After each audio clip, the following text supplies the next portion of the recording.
আমার মেয়ে এখন বিকেল বেলা ব্রাশ করছে, দেখেছো? ও ঘুম থেকে উঠে এখন ব্রাশ করার কথা মনে পড়েছে। এই দেখো, দেখেছো?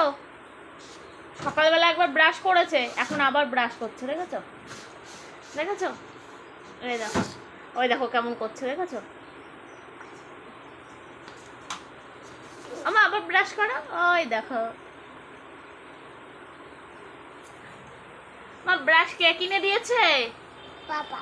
পাপা কিনে দিয়েছে। পাপা কবে বাড়ি আসবে বাবাই? এই দেখো গুনে বলছে, হাত গুনে বলছে ওর পাপা কবে বাড়ি আসবে। দেখেছো, ঘুম থেকে উঠে আর ব্রাশ করার কথা মনে পড়েছে। বাবাই তোমার মাথা কোনটা সোনা? বাবান চোখ কোনটা? বাবান চোখ কোনটা? দেখেছো চলে যাচ্ছে। ওই দেখো, দেখো, দেখো, দেখো, দাদুও নাচে, ও নাচে, দেখো, দেখো, দেখেছো? হ্যাঁ বাবান, এদিকে, এদিকে বাবাই।